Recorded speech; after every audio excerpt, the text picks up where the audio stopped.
김유정의 동백꽃.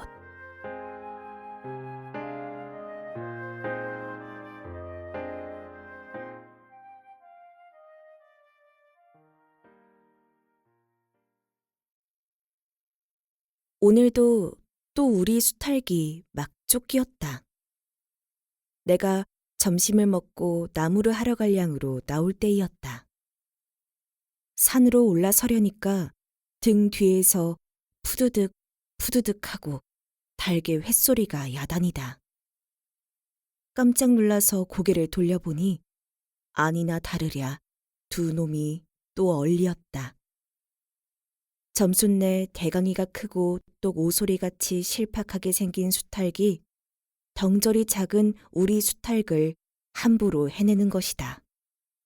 그것도 그냥 해내는 것이 아니라 푸드득하고 면두를 쪼고 물러섰다가 좀 사이를 두고 푸드득하고 모가지를 쪼았다. 이렇게 멋을 부려가며 여지없이 닦아놓는다. 그러면 이 못생긴 것은 쪼일 적마다 주둥이로 땅을 받으며 그 비명이 킥, 킥 할 뿐이다. 물론 미처 아물지도 않은 면두를 또 쪼이며 붉은 선혈은 뚝뚝 떨어진다. 이걸 가만히 내려다보자니 내 대강이가 터져서 피가 흐르는 것 같이 두 눈에서 불이 번쩍 난다.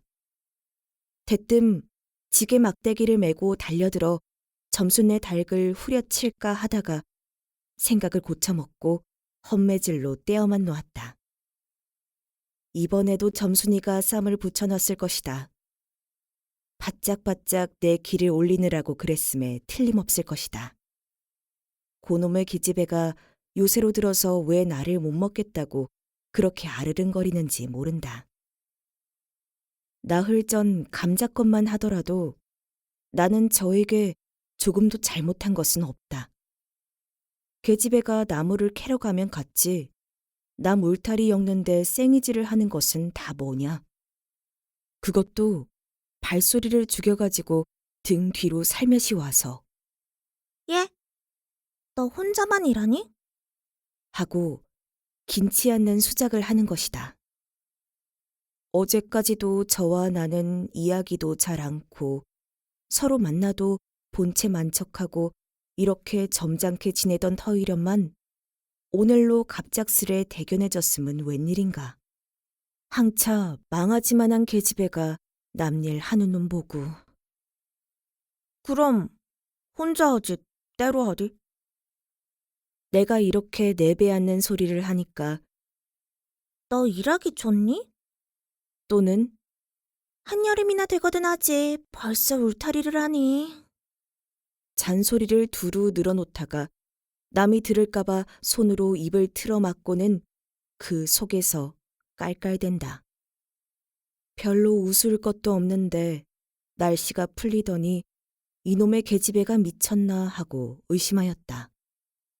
게다가 조금 뒤에는 제 집게를 할금할금 돌아보더니 행주치마에 속으로 꼈던 바른 손을 뽑아서 나의 턱 밑으로 불쑥 내미는 것이다.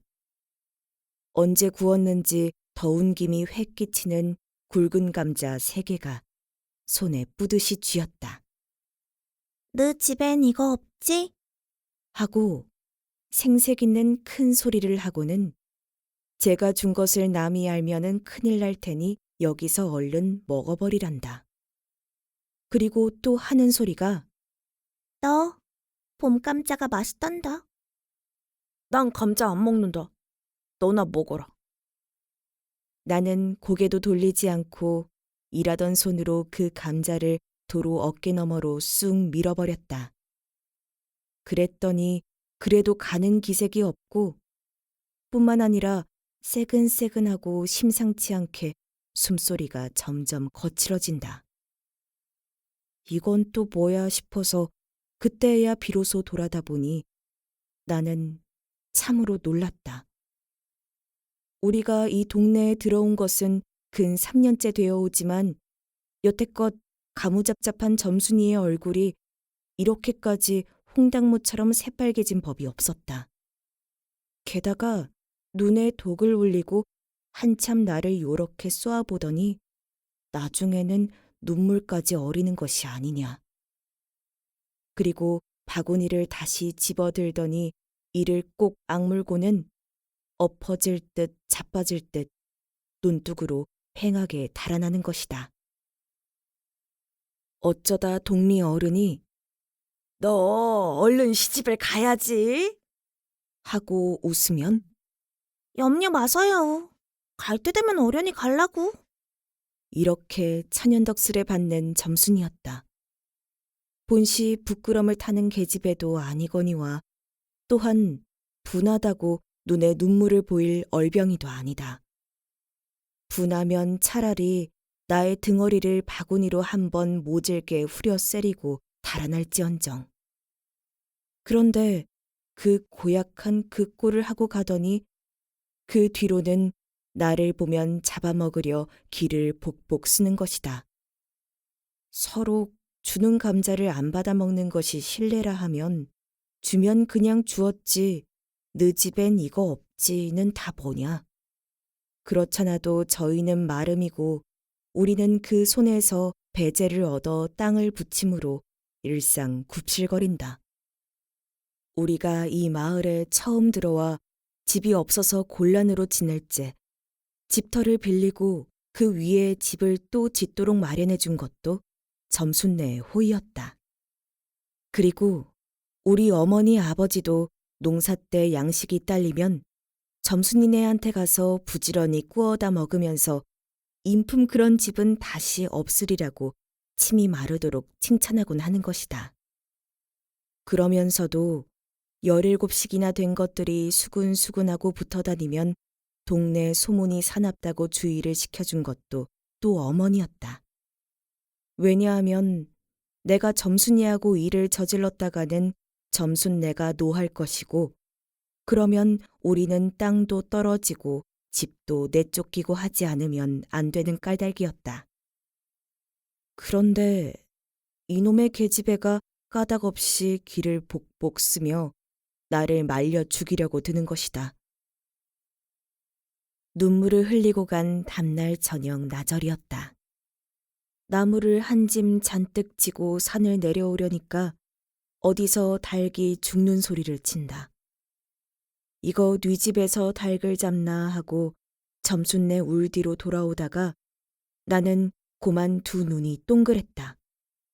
점순이가 저희 집 봉당에 홀로 걸터 앉았는데 이게 치마 앞에다 우리 씨암탉을 꼭 붙들어 놓고는 이놈의 씨닭. 죽어라.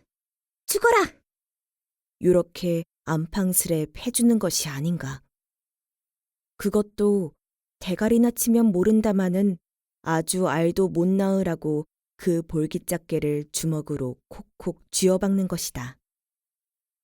나는 눈에 쌍심지가 오르고 사지가 부르르 떨렸으나 사방을 한번 휘둘러 보고야 그제서야 점순이 집에 아무도 없음을 알았다. 잡은 참지게 막대기를 들어 울타리의 중턱을 후려치며 이놈의 계집애 남의 닭 알 못 낳으라고 그러니? 하고 소리를 빽 질렀다. 그러나 점순이는 조금도 놀라는 기색이 없고 그대로 의젓이 앉아서 제 닭 가지고 하듯이 또 죽어라 죽어라 하고 패는 것이다. 이걸 보면 내가 산에서 내려올 때를 겨냥해가지고 미리부터 닭을 잡아가지고 있다가 내 보라는 듯이 내 앞에서 죄지르고 있음이 확실하다. 그러나 나는 그렇다고 남의 집에 뛰어들어가 계집애하고 싸울 수도 없는 노릇이고 형편이 썩 불리함을 알았다. 그래 닭이 맞을 적마다 지게 막대기로 울타리를 후려칠 수밖에 별 도리가 없다. 왜냐하면 울타리를 치면 칠수록 올섭이 물러앉으며 뼈대만 남기 때문이다. 허나 아무리 생각하여도 나만 믿지는 노릇이다. 아 이년아, 남의 닭 아주 죽일 터이야? 내가 도끼 눈을 뜨고 다시 꽥 호령을 하니까 그제서야 울타리께로 쪼르르 오더니 올 밖에 섰는 나의 머리를 겨누고 닭을 내팽개친다. 에이, 더럽다. 더럽다. 더러운 걸 널더러 입대 끼고 있으랬니? 망할 계집인형 같으니. 하고 나도 더럽단 듯이 울타리깨를 휑하게 돌아내리며 약이 오를 대로 다 올랐다라고 하는 것은 암탉이 풍기는 서슬에 나의 이맛배기에다 물지똥을 찍 갈겼는데 그걸 본다면 알집만 터졌을 뿐 아니라 골병은 단단히 든 듯 싶다. 그리고 나의 등 뒤를 향하여 나에게만 들릴 듯 말 듯한 음성으로 이 바보 녀석아. 에? 너 베네병신이지? 그만도 좋으련만 예. 너 아버지가 고자라지? 뭐? 우리 아버지가 그래 고자야? 할 양으로 열병거지가 나서 고개를 획 돌리어 바라봤더니 그때까지 울타리 위로 나와 있어야 할 점순이의 대가리가 어디 갔는지 보이지를 않는다. 그러다 돌아서서 오자면 아까의 한 욕을 올 밖으로 또 퍼붓는 것이다. 욕을 이토록 먹어가면서도 대거리 한마디 못하는 걸 생각하니 돌부리에 채이어 발톱 밑이 터지는 것도 모를 만큼 분하고 급기야는 두 눈에 눈물까지 불끈 내솟는다. 그러나 점순이의 치매는 이것뿐이 아니다. 닭벼슬을 좋아한다면서도 사람들이 없으면 틈틈이 제 집 수탉을 몰고 와서 우리 수탉과 쌈을 붙여놓는다. 제 집 수탉은 썩 험상궂게 생기고 쌈이라면 회를 치는 고로 을에 이길 것을 알기 때문이다. 그래서 툭하면 우리 수탉이 면두며 눈깔이 피로 흐르르하게 되도록 해놓는다. 어떤 때에는 우리 수탉이 나오지를 않으니까 요놈의 계집애가 모이를 쥐고 와서 꿰어내다가 쌈을 붙인다. 이렇게 되면 나도 다른 배차를 차리지 않을 수 없었다. 하루는 우리 수탉을 붙들어 가지고 넌지시 장독계로 갔다. 쌈딸개게 고추장을 먹이면 병든 황소가 살모사를 먹고 용을 쓰는 것처럼 기운이 뻗친다 한다. 장독에서 고추장 한 접시를 떠서 닭 주둥아리깨로 들여밀고 먹여보았다. 닭도 고추장의 맛을 들였는지 거스르지 않고 거진 반 접시 턱이나 곧잘 먹는다. 그리고 먹고 금시는 용을 못 쓸 터이므로 얼마쯤 기운이 돌도록 회 속에다 가두어 두었다. 밭에 두엄을 두어짐 전해고 나서 쉴 참에 그 닭을 안고 밖으로 나왔다. 마침 밖에는 아무도 없고 점순이만 저희 울 안에서 헌 옷을 뜯는지 혹은 솜을 터는지 웅크리고 앉아서 일을 할 뿐이다. 나는 점순네 수탉이 노는 밭으로 가서 닭을 내려놓고 가만히 맥을 보았다. 두 닭은 여전히 얼리어 쌈을 하는데 처음에는 아무 보람이 없었다. 멋지게 쪼는 바람에 우리 닭은 또 피를 흘리고 그러면서도 날개죽지만 푸드득 푸드득 하고 올라 뛰고 뛰고 할 뿐으로 제법 한 번 쪼아보지도 못한다. 그러나 한 번엔 어쩐 일인지 용을 쓰고 펄쩍 뛰더니 발톱으로 눈을 하비고 내려오며 면두를 쪼았다. 큰 닭도 여기에는 놀랐는지 뒤로 멈시라며 물러난다. 이 기회를 타서 작은 우리 수탉이 또 날쌔게 덤벼들어 다시 면두를 쪼니 그제서는 감때 사나운 그 대강이에서도 피가 흐르지 않을 수 없다. 옳다 알았다. 고추장만 먹이면 되는구나 하고 나는 속으로 아주 쟁그러워 죽겠다. 그때에는 뜻밖의 내가 닭쌈을 붙여놓는데 놀라서 올 밖으로 내다보고 섰던 점순이도 입맛이 쓴지 눈살을 찌푸렸다. 나는 두 손으로 볼기짝을 두드리며 연방 잘한다! 잘한다! 하고 신이 머리끝까지 뻗치었다.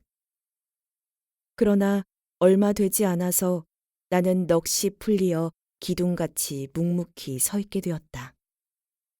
왜냐하면 큰 닭이 한 번 쪼인 안가품으로 호들갑스레 연거푸 쪼는 서슬에 우리 수탈근 찔끔 못하고 막 곪는다.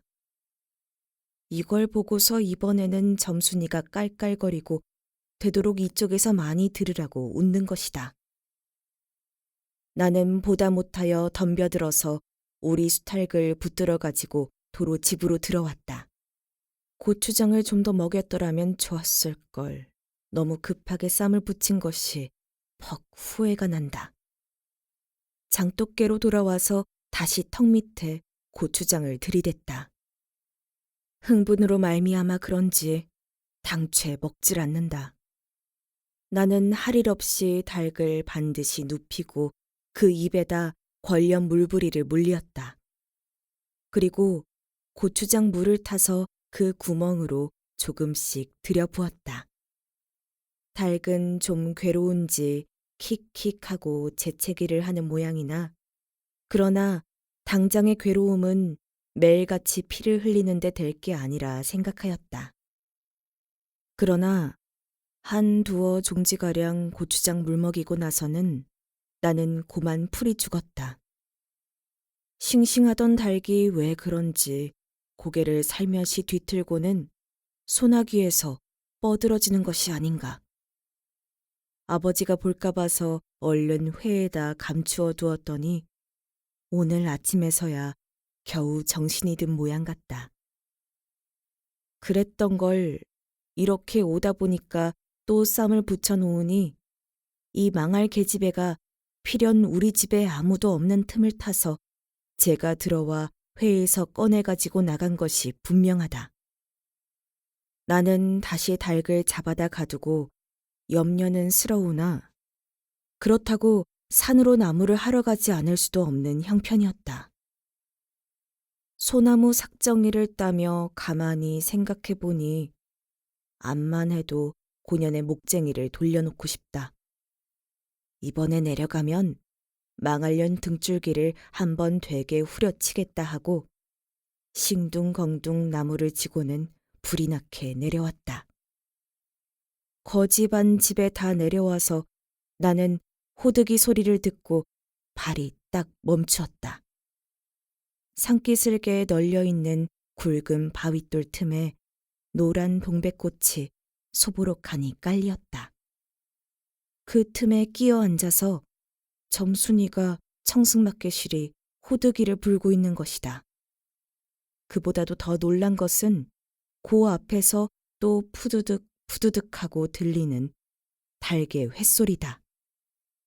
필연코 요년이 나의 약을 올리느라고 또 닭을 집어내다가 내가 내려올 길목에다 쌈을 식혀놓고 저는 그 앞에 앉아서 천연스레 호득이를 불고 있음에 틀림없으리라.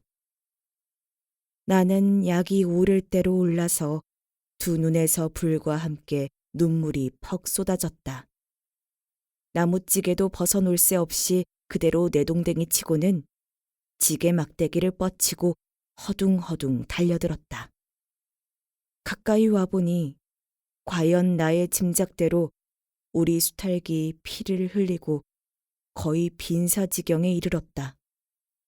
닭도 달기려니와 그러함에도 불구하고 눈 하나 깜짝없이 고대로 앉아서 호득이만 부는 그 꼴에 더욱 치가 떨린다.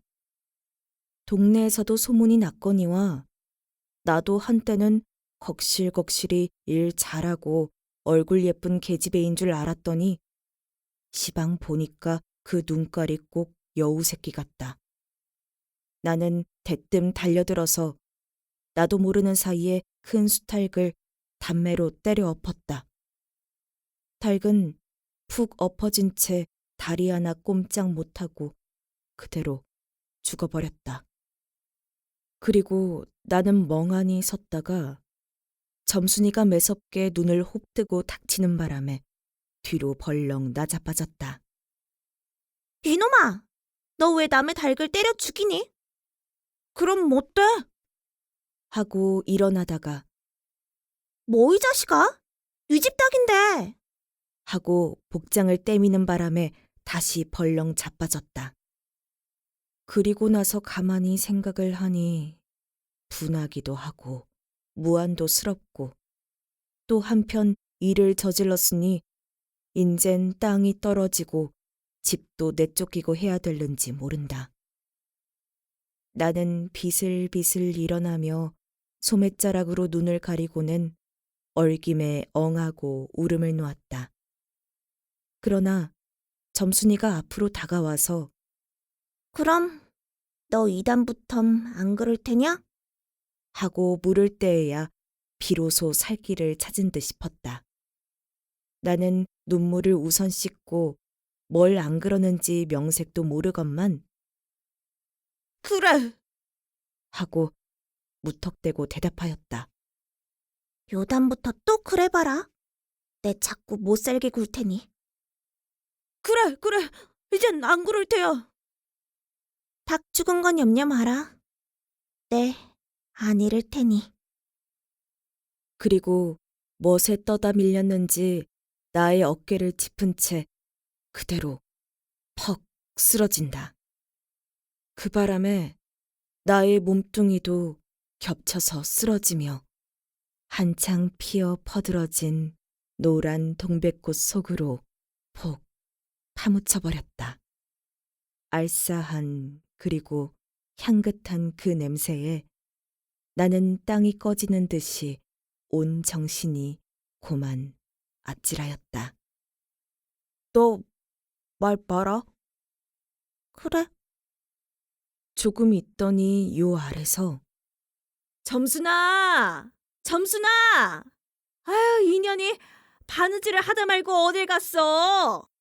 하고 어딜 갔다 온 듯 싶은 그 어머니가 역정이 대단히 났다. 점순이가 겁을 잔뜩 집어먹고 꽃밑을 살금살금 기어서 산 알로 내려간 다음 나는 바위를 끼고 엉금엉금 기어서 산 위로 치 빼지 않을 수 없었다.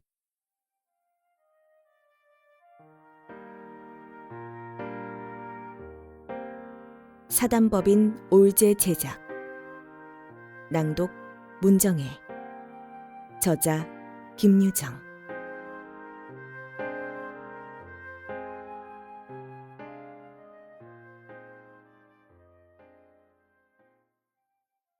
올제가 출시하는 모든 오디오북의 저작권은 올제에게 포함되어 있으며 무단으로 복제 및 배포를 금지합니다.